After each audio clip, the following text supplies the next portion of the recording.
Eu gostaria de começar essa manhã com um versículo para a gente poder meditar. Obviamente, esse não vai ser o versículo da nossa meditação de hoje, mas ele é uma introdução para a gente poder pensar sobre o que a gente quer compartilhar. Esse versículo está em Mateus 16, versículo 3. Jesus, quando foi questionado pelos fariseus, em Mateus 16, esses fariseus de alguma forma pediam um sinal, né, para Jesus. E todo mundo conhece essa história, né, que Jesus vai falar que o único sinal que será dado será o sinal de Jonas. Né? E muita gente fica pensando, qual que é o sinal de Jonas? É aquele sinal que ele não queria pregar, alguma coisa do tipo, mas a gente sabe que o sinal de Jonas estava relacionado à morte e ressurreição de Jesus, porque assim como Jonas ficou 3 dias dentro do ventre, né, e depois sai, Jesus também ficaria 3 dias dentro da terra e ele ressuscitaria. Mas o versículo que eu quero mencionar está no versículo 3, Mateus 16, 3, e está dizendo assim: e pela manhã, hoje haverá tempestade, porque o céu está de um vermelho sombrio. Sabeis, na verdade, discernir o aspecto do céu, e não podeis discernir os sinais dos tempos. Então Jesus falando isso para os fariseus, dizendo que o ser humano, de alguma forma, tem muitas competências, e que Jesus está dizendo que uma delas é saber que quando o céu fica vermelho, vai ter o quê? Chuva. E Jesus está falando que, de alguma forma, que nada disso adianta se você não sabe discernir os tempos. E esses tempos, obviamente, Jesus está dizendo, não está dizendo o tempo se vai chover ou se não vai chover. Jesus está se referindo a um tempo que muitos de nós não temos ideia do que está acontecendo. Eu gosto de dizer que isso no aspecto da negociação, eu chamo isso de contexto. Não sei se vocês já ouviram falar disso na negociação, que um dos elementos mais importantes de uma negociação chama-se contexto. Já viu aquela pessoa que às vezes você olha para ela e não sabe nem o que ela está fazendo aqui? Essa é uma pessoa fora de quê? De contexto. Eu conto uma história muito simples. Eu estava contando a história para a Alice, é uma história fictícia, tá, gente? É só para explicar contexto. Na Alice, no País das Maravilhas, do casal vai entrar daqui a pouco. E aí, de repente, contando a história, aqueles personagens, né? De repente o Darth Vader cai na história. Ele tá fora de quê? Totalmente. E tem muito crente Darth Vader. Às vezes tá fora de contexto.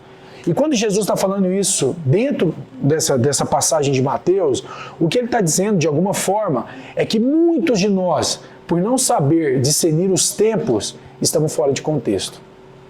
Faz sentido, não? Tudo, né? É porque vocês não vão falar o contrário, mas amém.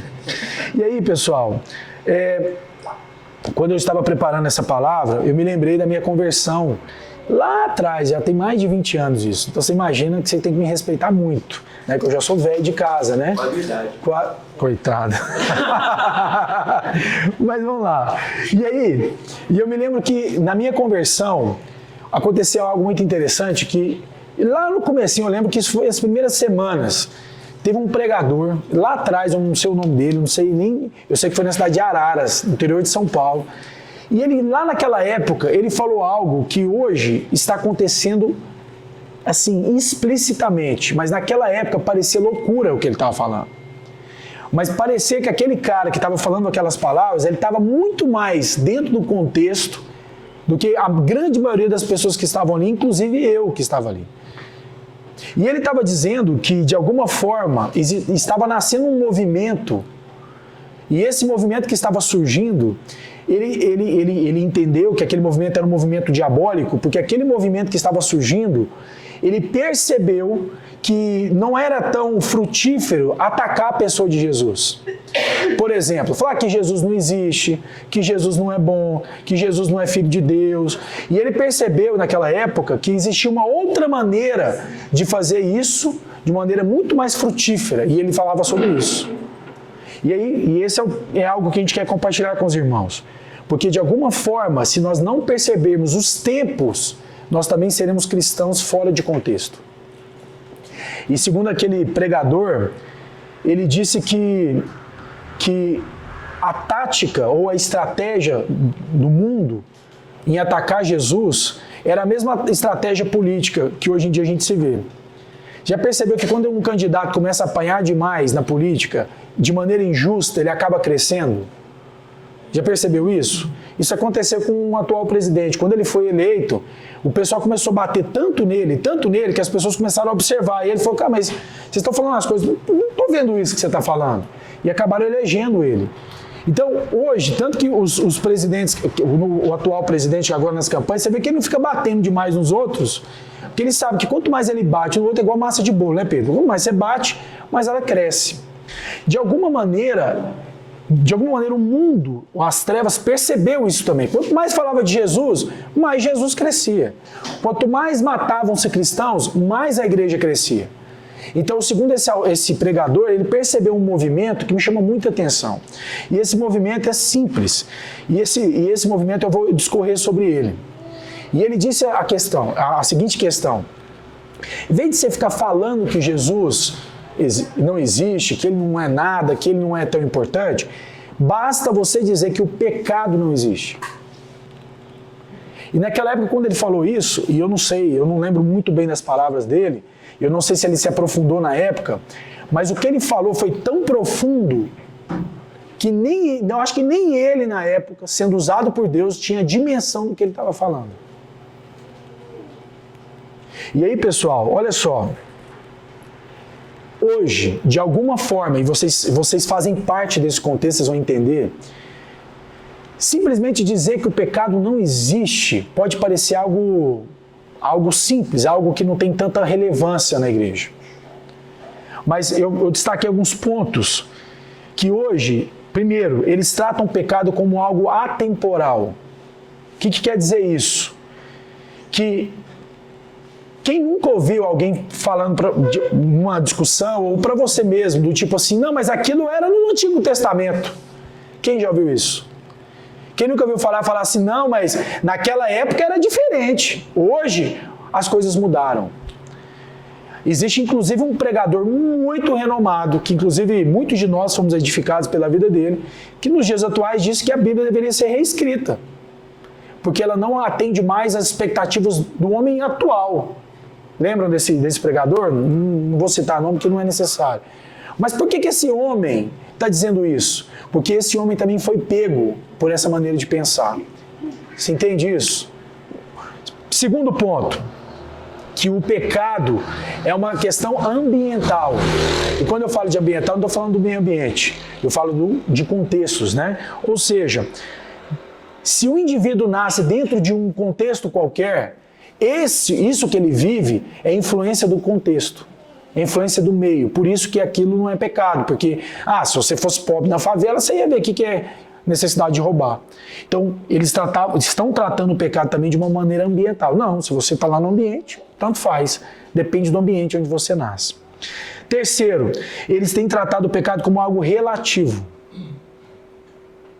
Isso é bem claro para nós, né? Do tipo, depende com a mulher que você casou. Cara, você tem que ser assim com a sua esposa. Depende. Se a minha mulher fizer assim, se ela não fizer assado, eu consigo viver com ela ou fazer com que ela seja feliz. Ou seja, tem se tornado o pecado como algo relativo. Quarto, alguns têm tratado o pecado como algo inevitável.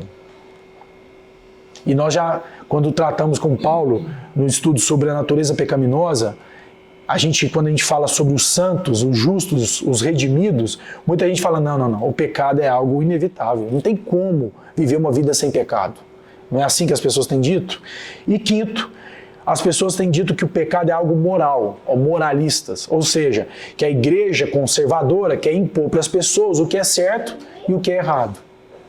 E a discussão política hoje parece que pauta sobre isso, né? Os conservadores, os liberais, e aí fala que os conservadores são pessoas moralistas, querem impor nas outras pessoas o que elas têm que fazer como padrão de regra de vida. E aí, eu quero também destacar outro ponto importante. Alguns locais onde essa maneira de pensar tem encontrado muito espaço.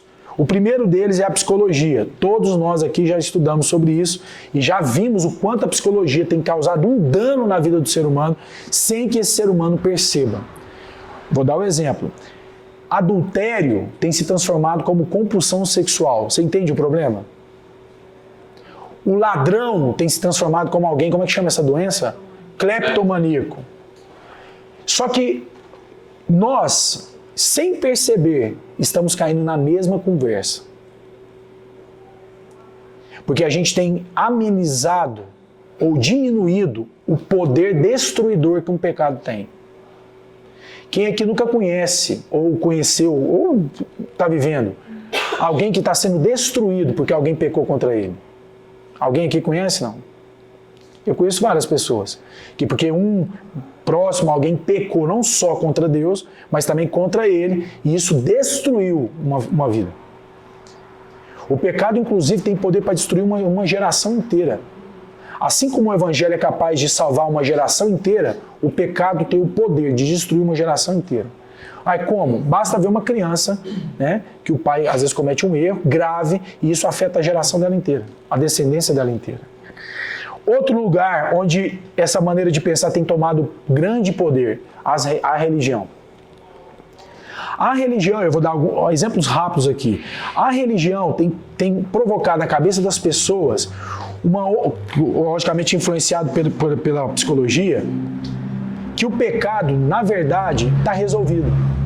Não, o pecado está solucionado. Você não precisa se preocupar com isso.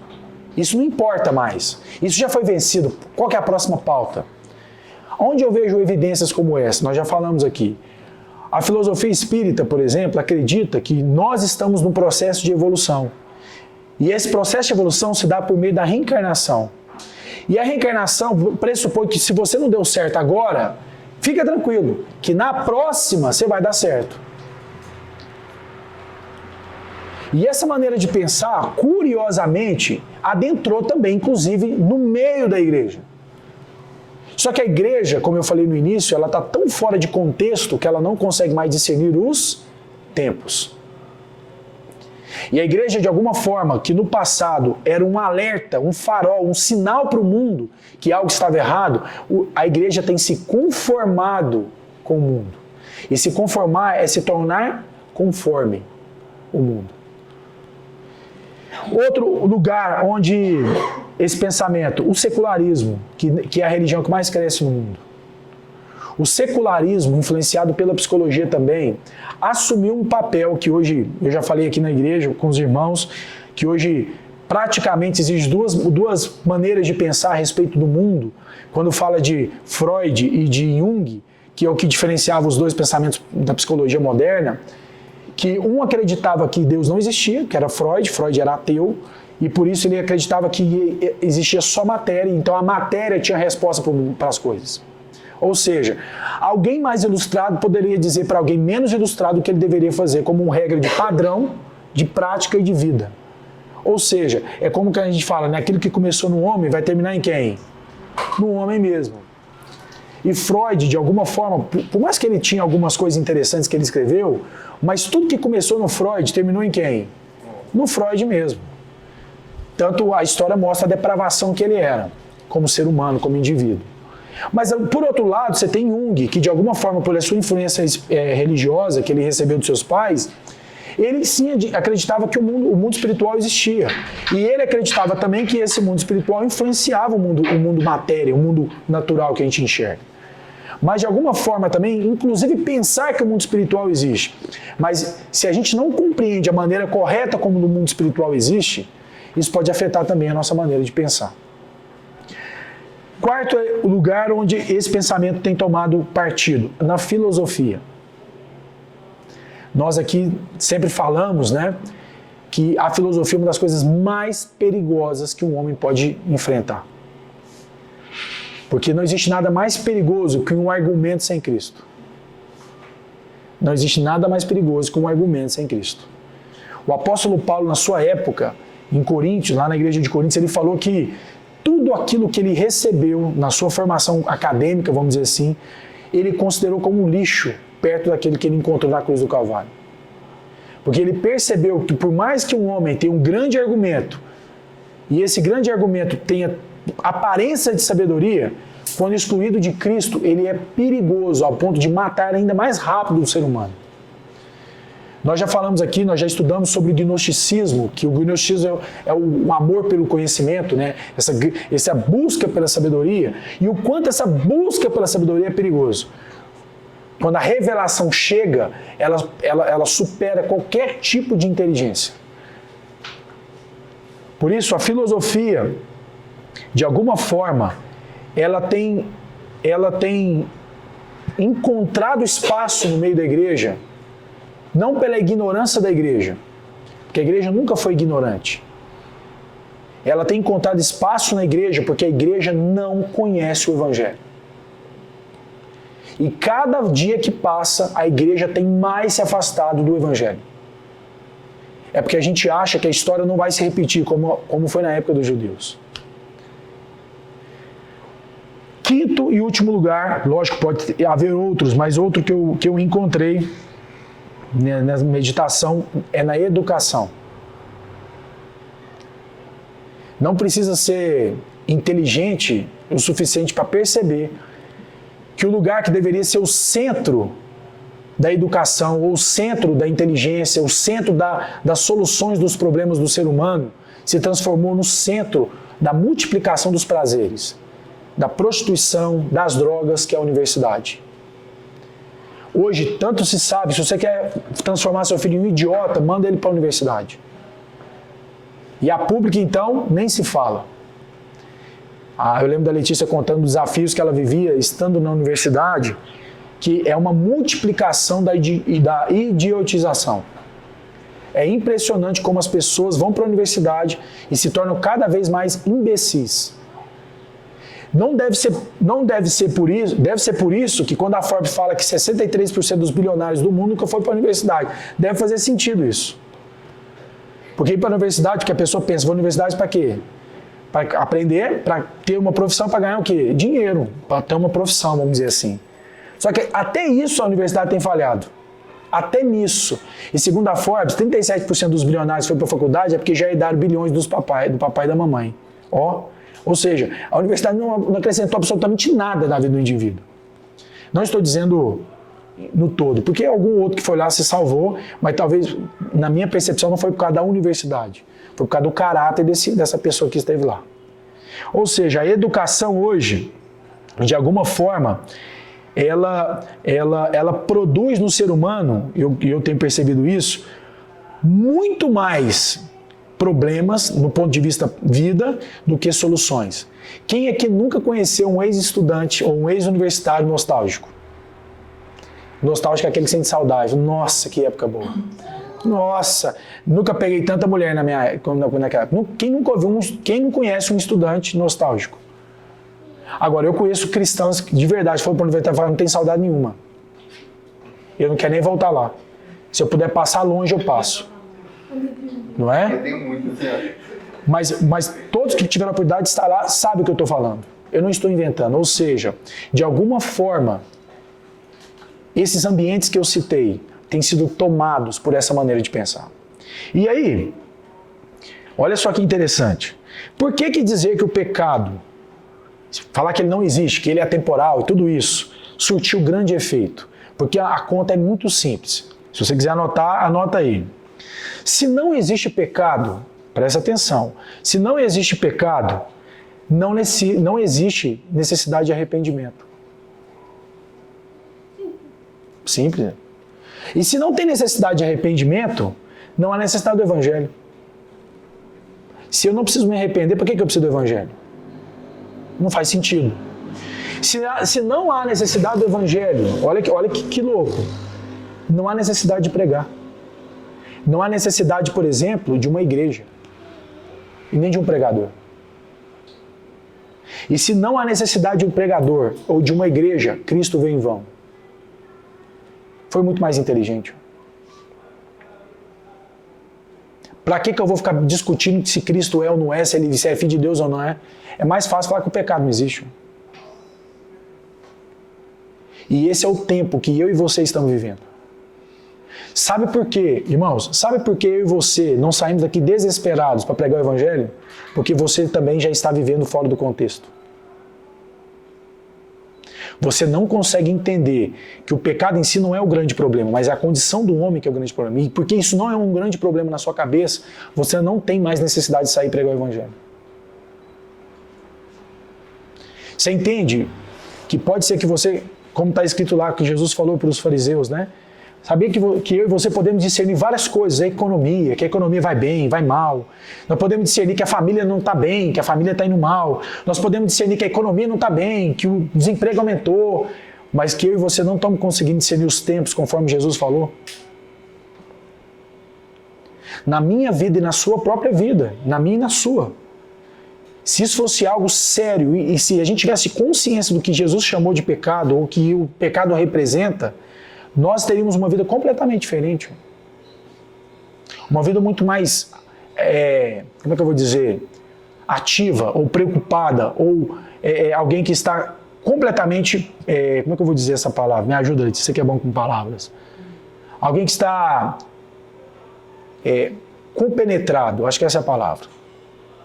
É aquela pessoa que está atenta, esperta, está vigilante diante da sua vida. E aí, nas Escrituras, eu vou avançar um pouco nisso, de alguma forma, a palavra pecado, e aí eu fui recorrer a alguns importantes documentos, né, para falar sobre isso, não é explicitamente o que a gente entende, mas no Catecismo de Westminster, esses irmãos que estavam lá trataram o pecado como qualquer falta de conformidade com ou uma transgressão da lei de Deus, ou uma conformidade com a lei de Deus ou uma transgressão da lei de Deus. Essas expressões de conformidade com e transgressão indicam de alguma forma algum fracasso moral do ser humano de não conseguir guardar a lei. E eu vou falar isso aqui rapidinho, porque quando o assunto fala da lei, eu creio que alguns irmãos que estudam, né, como a Ana, que trabalha com leis, né, talvez entende até mais do que nós. Mas nas Escrituras, como o pecado de alguma maneira, uma transgressão dessa lei, nós já entendemos que a lei, segundo as Escrituras, ela não tem objetivo de salvar ou justificar alguém diante de Deus. A lei, segundo as Escrituras, tinha 3 grandes propósitos, a gente já falou sobre isso, que o primeiro propósito é que a lei seria um aio, uma babá, ou seja, quando fala que o fim da lei ou a finalidade da lei é Cristo, está dizendo que o objetivo da lei, o propósito da lei é nos apresentar o único que era capaz de cumprir a lei. Os judeus não entendiam isso, porque os judeus acreditavam que a lei era feita para quê? Para cumprir. O problema é que, segundo as Escrituras, as 600 os preceitos de lei, 613 preceitos, se você quebrasse um, para Deus é como se você quebrasse todos. Porque era impossível um ser humano viver os padrões de Deus. Segundo aspecto da lei, a lei tinha um aspecto moral na época dos israelitas, segundo as Escrituras, com o objetivo de regulamentar a sociedade. Nos dias atuais não é diferente. Então, por exemplo, na nossa lei brasileira, fala que matar é errado, certo? Se você mata, você vai preso. Por isso que a lei tinha um objetivo de regulamentar e não de salvar esse homem. E um último aspecto da lei, que a lei ela funcionava como um espelho. A lei tinha o objetivo de demonstrar para você a sua real condição, a sua pecaminosidade. O problema é que, inclusive, nos momentos atuais, as pessoas estão destruindo qualquer padrão ético, moral de leis, inclusive leis universais, por exemplo. E isso é grave, porque hoje eles estão tentando destruir completamente qualquer argumento relacionado a Deus. Basta você ver o que alguns pensamentos políticos estão tentando fazer. Eles estão tentando legislar ou legalizar o que a Bíblia chama de pecado. É sério isso, né? Recentemente eu descobri, eu não sabia disso, mas até 2010, se eu não me engano, adultério era considerado um pecado. No sentido lei brasileira, era como se o cônjuge quebrasse uma lei e ele tinha que pagar pelo dano que ele causou com o esposo ou com a esposa. Só que em 2010 falou, não, isso não é pecado mais. Errou, separa os bens, cada um vai para o seu lado. Então, desde 2010, adultério já não é mais um crime no Brasil. Eu não sabia disso. Nem sabia que era considerado, mas aí eu nem sabia que foi descontinuado isso. Então, quando alguém rompia na relação desse contrato do casamento, a parte que errava tinha que pagar um dano para aquele que foi quebrado. Olha que interessante. E depois de 2010 entenderam que isso não é mais um crime. Então, Aconteceu, isso pode acontecer com qualquer pessoa, não vamos pegar pesado, vamos conseguir a vida. Olha que curioso. A Califórnia hoje já tem roubo, já não é considerado... Até $1.000, não é isso? $950. $950. Tá um caos aquilo lá. Olha que curioso, né? Por quê? Você vai percebendo que essa lei que, de alguma forma, todos nós como cidadãos estamos envolvidos, ela tem um objetivo de alguma forma, controlar esse homem que é o quê? Pecador. Essa talvez seja a maior evidência de que o pecado não é brincadeira. Gente, é muito simples a conta. Se isso não fosse verdade, você não precisava de segurança, alarme. Para que você tem alarme na cafeteria, Pedro? Mas não tem pecado, por que nós estamos fazendo isso? Entende o problema? Ok. Nas Escrituras, o pecado, ele foi visto, ele foi identificado em 3 aspectos. Primeiro, como uma dívida. Segundo, como um estado de inimizade com Deus. E terceiro, como um crime.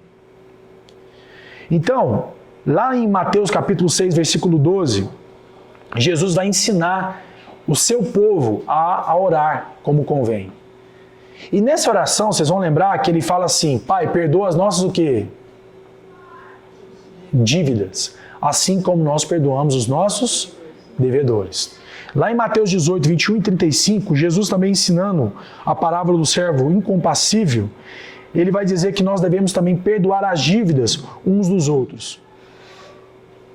Ou seja, se alguém de alguma forma dissesse assim para mim: Tiago, você tem que me pagar R$10.000 que você está me devendo e eu vou te dividir em 24 vezes. Talvez seria até possível pagar uma dívida como essa. Mas se alguém virar para mim e falar assim: Tiago, você tem uma dívida comigo de 24 bilhões de reais, você tem 24 horas para pagar. Seria impossível, né? Mas é isso que a Bíblia chama de dívida. Essa é a dívida que o homem tem com Deus. Não tem como pagar essa dívida. Quando o apóstolo Pedro diz: Senhor, então é impossível que alguém se salve. Lembra dessa pergunta lá em Lucas 18? Lucas 19, se eu não me engano. E Jesus fala o que para Pedro? Quem lembra? Olha, o que é impossível aos homens é possível para Deus. Beleza. A inimizade, nós já lemos vários textos aqui na nossa comunidade dizendo que de alguma forma o pecado gerou na relação com Deus uma inimizade. Por quê? Porque tudo aquilo que o homem faz de alguma forma ofende a relação com ele com Deus. Mas as Escrituras também deixam claro que a inimizade não parte de Deus para o homem, mas parte do homem para com Deus. Por isso que de alguma forma quando pecamos expressamos a nossa falta de amor com Deus, de amor pelas coisas de Deus. Quantos de nós, e sejamos honestos, quantos de nós frequentamos, ou vemos, ou assistimos coisas que não agradam a Deus? Que seja pornografia, prostituição, filmes que ofendem a santidade de Deus. E a gente continua dando ibope para isso. Mentira ou verdade?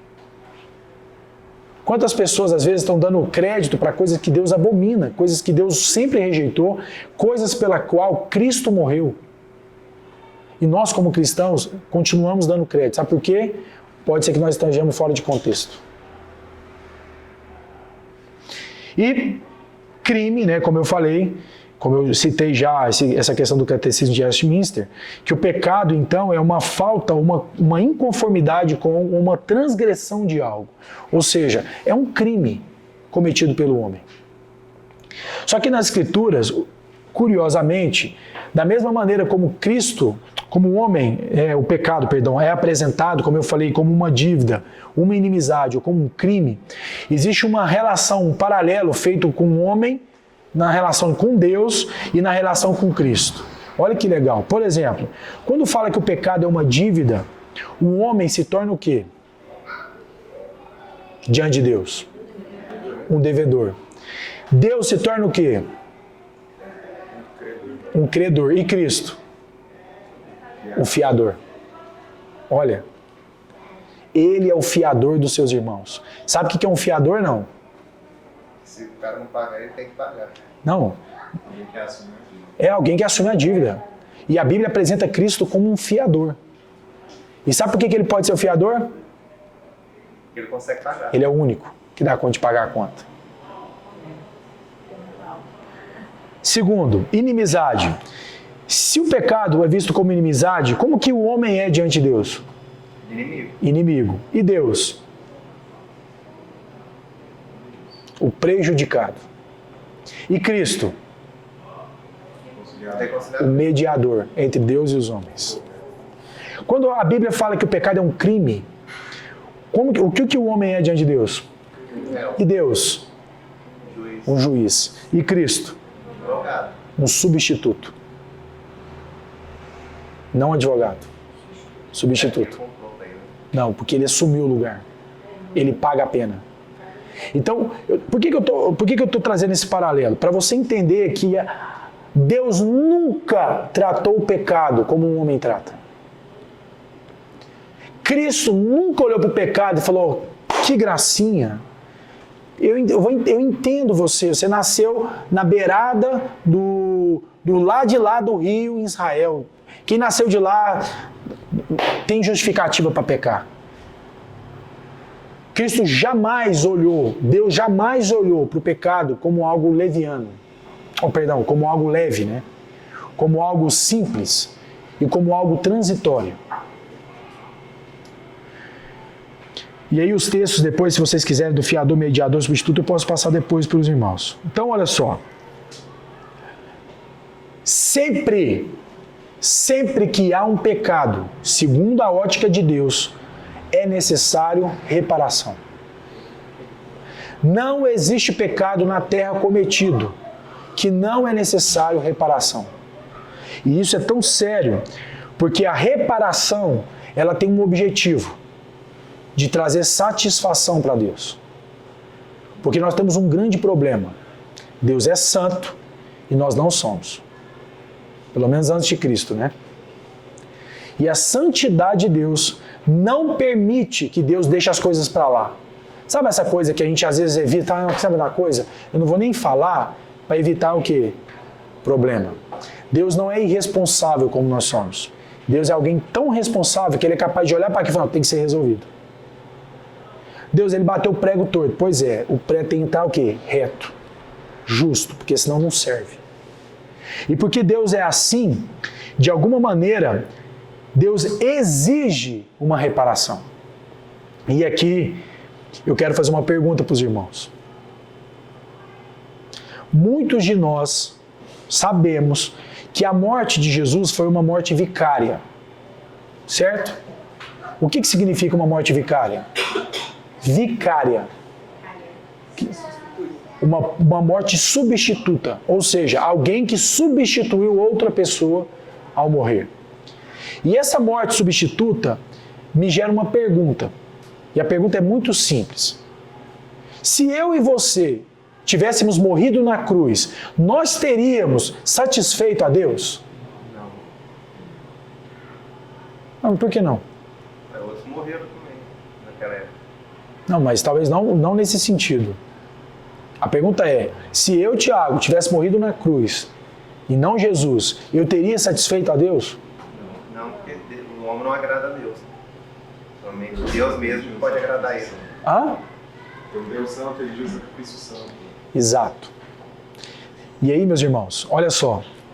Talvez esse seja o motivo pelo qual Deus exigiu animais no Antigo Testamento para ser sacrificado do que um ser humano. Por quê? Porque, de alguma maneira, nem aquele animal, e nem você nem eu, eram capazes de substituir para satisfazer a Deus. Portanto, é um exemplo que eu até escrevi aqui de uma maneira bem simples. Pensem comigo. Se alguém viesse e matasse o Mateus, meu filhinho lindo, maravilhoso, que não tem pecado, mentira, mas é meu filho, ao qual eu devo e amo com todo o meu ser. Se alguém matasse esse menino, seria necessário uma reparação?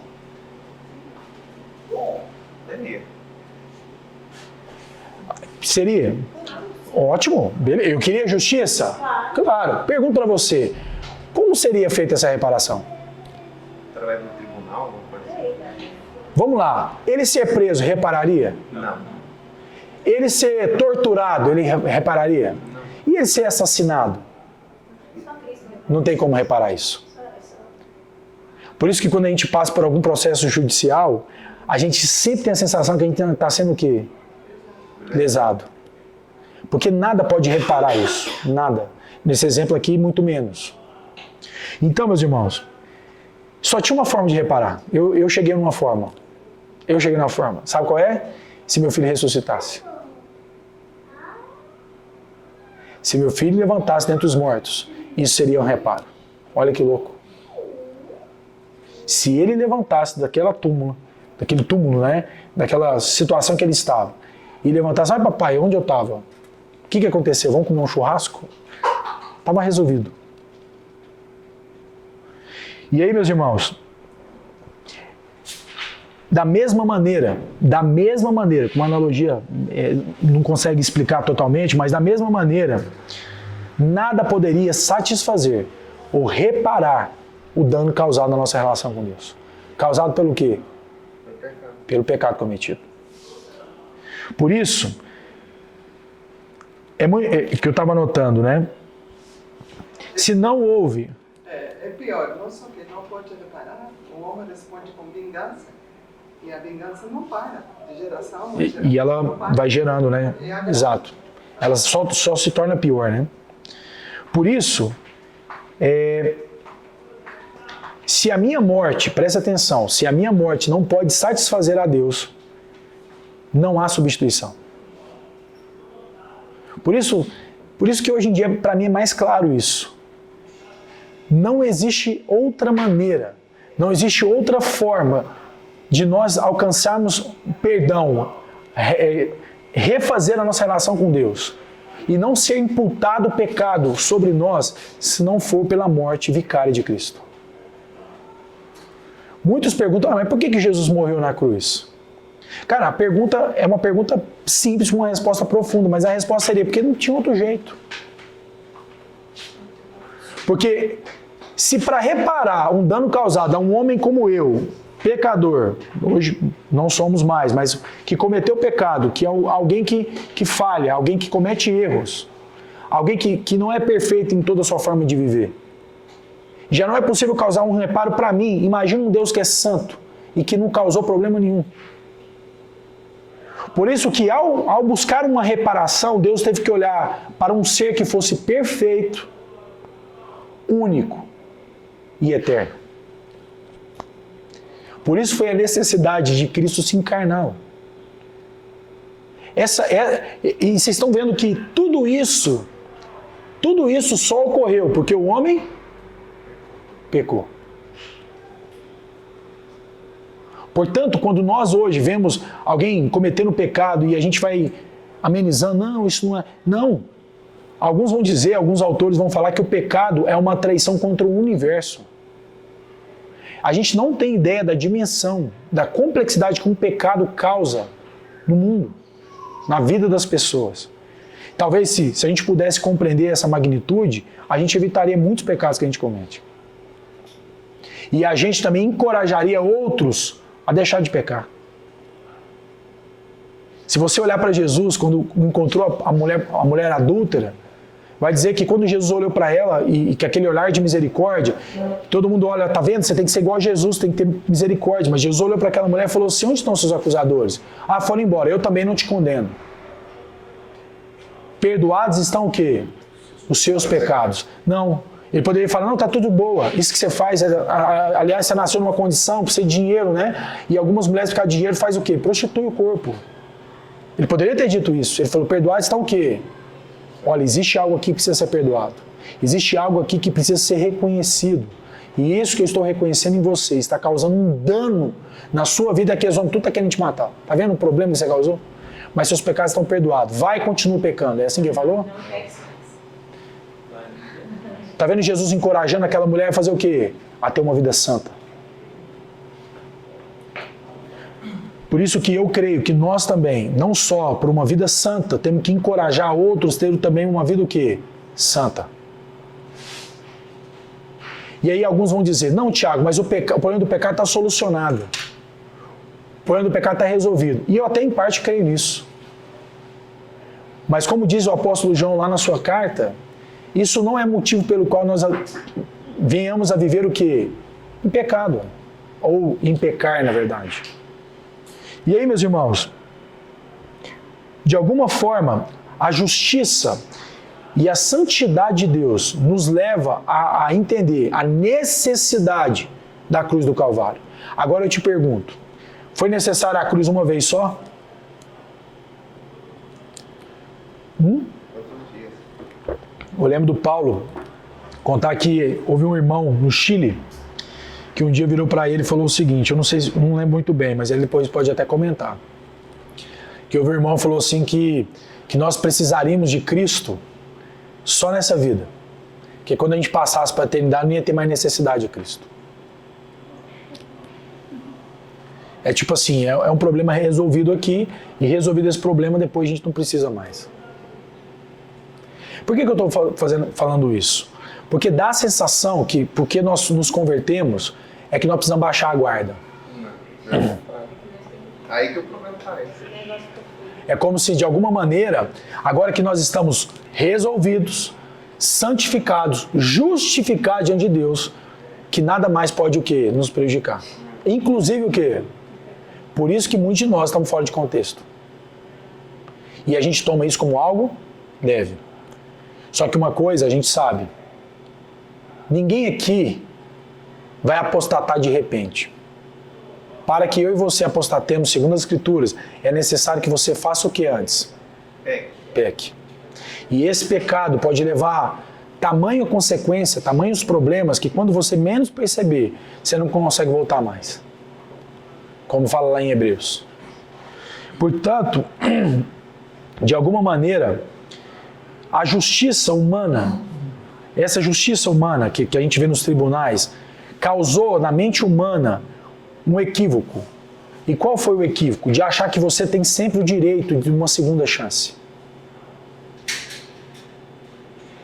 Sabe aquela sensação de um irmão que peca com você e ele sabe, não, mas eu pequei, mas eu... Irmão, perdoa, me dá uma segunda chance. Nas Escrituras, nunca houve a ideia de uma segunda chance. Deus nunca te deu uma segunda chance. Porque a segunda chance, ela de alguma maneira implica mérito. Ela implica que você merece. E nas Escrituras, a segunda chance é chamada de graça, de misericórdia. E uma vez, eu mencionei para os irmãos na última vez que eu compartilhei, eu estava vendo um pregador esse dia e falou assim, você acha mesmo, irmão? Você acha mesmo que Deus que não poupou nem os anjos, nem sequer o Filho dele vai poupar você? Você acha que você tem algo de tão especial que Deus vai olhar e falar assim, tadinho, ele nasceu na favela. Tadinho, ele era, né, filho de um pecador, um adúltero. Não, tadinho, ele era filho de um bandido. Né? Esse é filho de bandido, vira o quê? Bandido. Esse pensamento, na verdade, vem da teologia da libertação. Todo mundo, nós já falamos várias vezes sobre essa teologia. Que vai falar que o ser humano é mau porque ele nasceu numa condição ruim. Ele é mau porque ele não tem acesso à questão da saúde e ele não tem acesso à educação. A teologia da libertação prega isso. Isso é um pensamento comunista. É muito fácil de entender isso. E quando a Bíblia vai dizer que o homem é mau, não é porque ele nasceu nessas condições, é porque ele nasceu o quê? De Adão. E vai dizer que todos pecaram. E todos o quê, meus irmãos? Destituídos da glória de Deus. O homem não tem nada de Deus, absolutamente nada de Deus. Esse pensamento zoroasta, lembra do yin yang que a gente fala, dos peixinhos? Aquele pensamento é um pensamento anticristo. Por quê? Porque lá vai dizer que todo ser humano mau tem uma coisinha de Deus, uma bondadezinha de Deus. E todo ser humano bom tem um pouquinho de maldade, um pouquinho de Satanás. E João, na sua carta, vai combater exatamente esse pensamento. Que vai dizer que nele ele é a luz e nele não há trevas nenhuma. Jesus diz que ele não tem parte nenhuma com Satanás. Por isso, meus irmãos, de alguma forma, essa maneira de pensarmos que nós teríamos uma segunda chance, ela tem provocado na nossa forma de pensar uma certa... É leviandade que fala, né, com o pecado. Está certo falar assim, leviandade com o pecado? Como algo sem importância. Porque hoje nós temos duas formas de pensar. Ou você pensa que o pecado está resolvido, solucionado e de alguma forma você está tranquilo, ou você também começa a andar como se o pecado fosse o grande vilão da sua vida e tudo que você fizer você vai para o inferno. Não é uma coisa, nem outra. Mas talvez a nossa maneira de viver, a nossa forma de viver, de falar, de interagir, de nos relacionar com Deus, nos relacionar uns com os outros, fala muito mais sobre como a gente pensa ou como a gente acredita do que como a gente deveria viver. Gente, a começar de mim, quantos de nós acordamos de manhã e a primeira coisa que a gente faz é ver o WhatsApp? É pecado fazer isso? É pecado, meu irmão? Não é pecado. Mas esse é um princípio perigoso que você está quebrando. Porque lá fala que nós temos que meditar nessa lei de dia, de noite. Talvez seria mais prudente de tentar começar o dia meditando nessa lei de dia e de noite. Porque de alguma forma, e eu falo isso repetidamente na igreja, nós não temos noção, e eu também não tenho, do que significa a mente humana. A mente humana é um deserto inalcançável pela raça humana. Nenhum ser humano hoje conseguiu provar o que é o pensamento, por exemplo. Ninguém sabe de onde vem nem para onde vai. Né, Alvo? Tá lá dormindo, acorda de manhã, às vezes a mulher dormiu bem e acordou brava. Você fala assim, gente, mas o que aconteceu? Não é você não, viu, Ju? Eu tô só fazendo um exemplo. Mas isso acontece frequentemente. De onde veio isso? Por que eu estou pensando nisso agora? Por que eu estou tendo esse sentimento com relação ao Pedro agora? Por que eu estou sentindo isso? Sabe por que a gente não fica atento quanto a isso? Porque nosso pensamento, ele é freudiano. Vou confrontar você e a mim com esse pensamento agora. Sabe por que seu pensamento é freudiano? Porque você vive como se não houvesse o quê? Hã? Mamãe. É um filme, né? Não, mas a gente vive como se não houvesse o mundo espiritual. A gente acha que às vezes quando uma pessoa dá uma resposta ruim pra gente, a gente acha que aquilo é normal. É natural alguém me xingar. Não é normal. Ou pelo menos não deveria ser. Mas como a gente vive uma vida tão materialista, tão material, tão matéria, a gente ignora completamente que uma simples briga que começa no matrimônio pode estar sendo incitada pelas trevas. E a gente não tem ideia que aquela briguinha, que às vezes foi por causa do queijo que derreteu mais no prato, que é uma coisa simples, mas aquilo, Satanás pega aquilo, multiplica aquilo, e aquilo se transforma na Terceira Guerra Mundial. Quem nunca viveu isso, gente? Eu. Não, tenho certeza. Eu creio que o seu Jairo nunca viveu isso. O seu Jairo, né, tão sóbrio, tão domínio próprio, não é? Mas é sério, porque de alguma forma, gente, eu creio que a igreja que nós somos, eu e você, nós baixamos a guarda. E aí lá a gente estava no Derma Summit, né, no encontro, e o Paulo Júnior, que é o pai do Paulo Neto, estava lá, e foi uma coisa interessante que no final, que foi um sucesso, o negócio foi muito maior do que a gente pensava, né?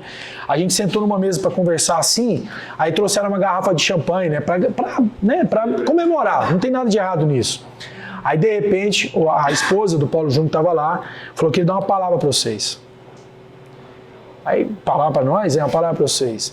Aí ela pegou aquele versículo que fala que depois de haver feito tudo, lembra desse texto? Estejai o quê? Vigilantes. Aí eu falei, gente, mas faz sentido, mas não estou entendendo. Aí o Paulo Júnior entrou na conversa e falou assim, eu vou falar uma coisa para vocês. Imagina que você tem que lutar com um boxeador. Você prefere enfrentar ele desde o primeiro round ou você prefere esperar ele depois do 10º round que ele brigou com alguém pra você ir lá brigar com ele? Não precisa nem responder, né? Mas por quê? Porque ele tá o quê? Cansado. É mais fácil brigar com ele, não é? Por isso que a Bíblia fala, depois de ser feito tudo, cuidado. Porque é agora que Satanás vai cansado. Faz todo sentido. E eu tenho a sensação que nós como igreja, nós já fizemos muitas coisas, mas eu acho que nós baixamos demais a guarda. Você entende isso? Sabe essa coisa? Não, acampamento, viagem pro Chile, não sei o quê, né? Colômbia. Depois, cansei. Aí baixa a guarda. E é exatamente nesse momento que a Bíblia vai dizer, é agora que você tem que ficar esperto. Por isso que de alguma forma a igreja, no modo geral, ela baixou a guarda. E de alguma forma as trevas têm alcançado lugar que ela nunca deveria ter entrado. Sabe aonde? Na sua cabeça.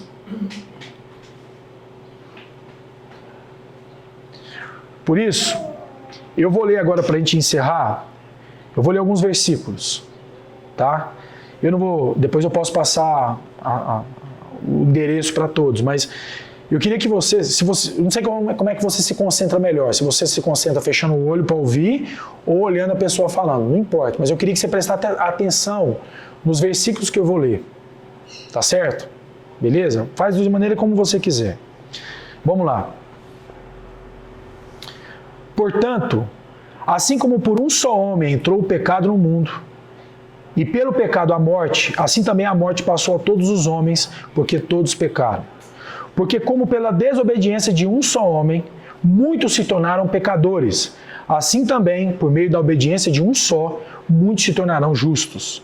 A fim de que, como o pecado reinou pela morte, assim também reinasse a graça pela justiça para a vida eterna, mediante Jesus Cristo, nosso Senhor. Que diremos, pois? Permaneceremos no pecado para que seja a graça mais abundante? De modo nenhum. Como viveremos ainda no pecado, nós, o que para ele morremos?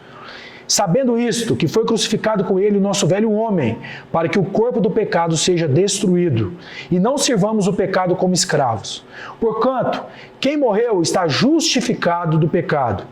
Pois, quanto a ter morrido, de uma vez para sempre morreu para o pecado, mas quanto a viver, vive para Deus. Assim também vós considerai-vos mortos para o pecado, mas vivos para Deus em Cristo Jesus. Não reine, portanto, o pecado em vosso corpo mortal, de maneira que obedeçais às suas paixões.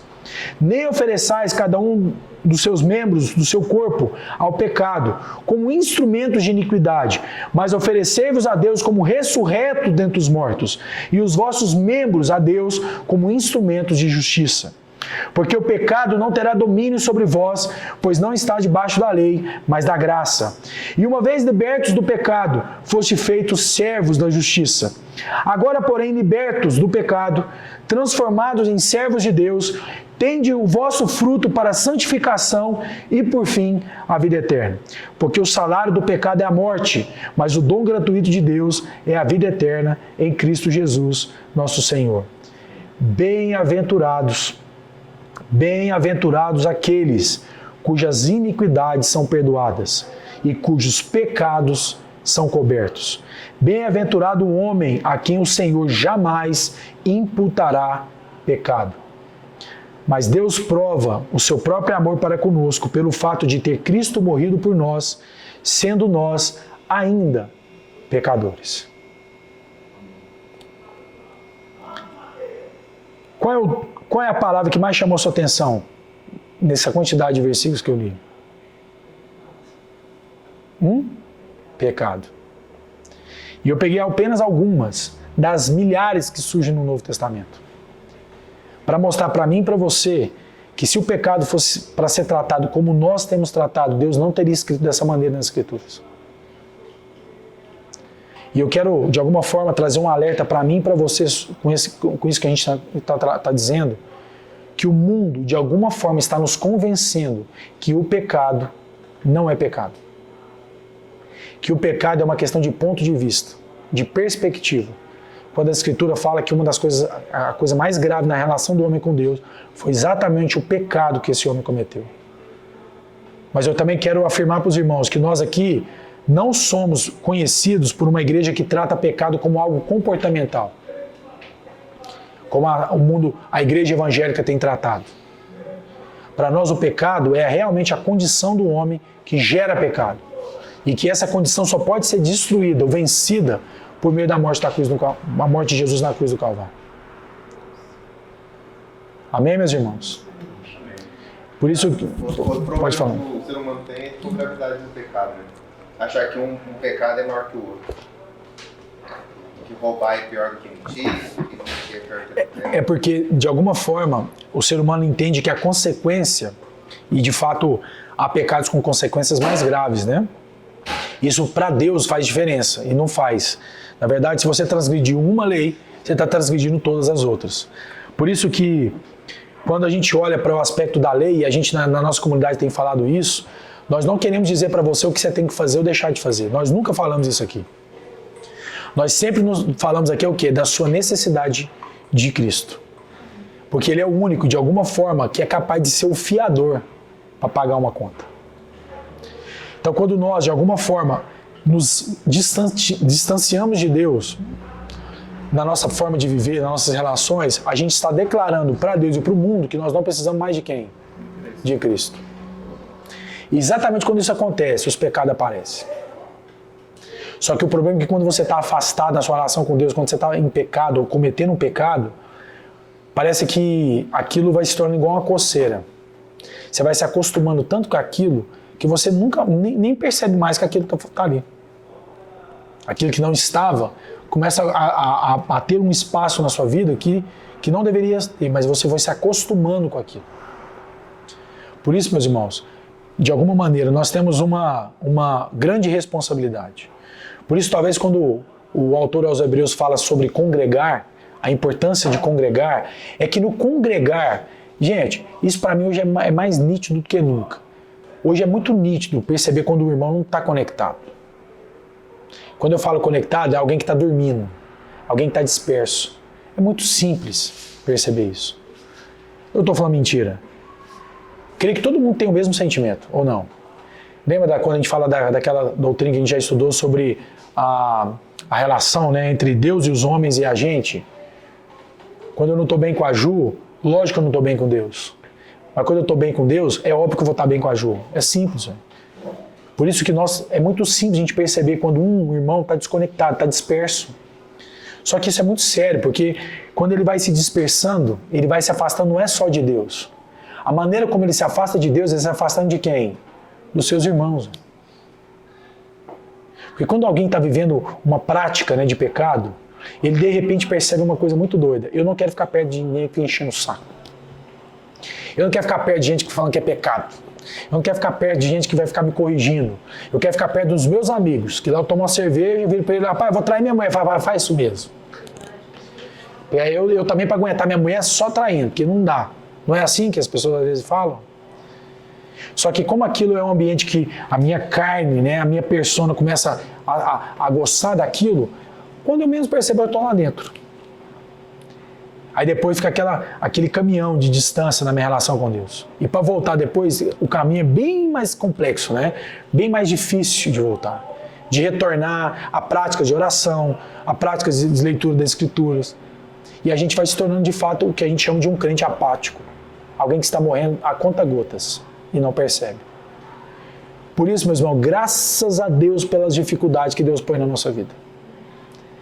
Gente, como é bom ter um obstáculo na frente, não é não? Se você não tem um obstáculo, às vezes o carro vai a 180, aí põe uma lombada para ver se você diminui para 60, senão você vai fazer o quê? Vai morrer, ué. Então eu vejo as dificuldades como uma lombada. As lombadas vêm para quê? Para você acordar, para você perceber que você não dá conta de pagar a conta. Quantas vezes eu já vi o irmão falar assim, não, porque... Não, Deus é tudo, Deus me carregou, Deus fez tudo. Aí você fala, não, ele entendeu, de repente ele vira e fala assim, mas eu também, você tem que ver. Mas vender igual eu vendo, não tem não, eu sou o cara. Aí você fica sem entender se ele está falando realmente, se a primeira forma de falar está verdade ou se é a segunda.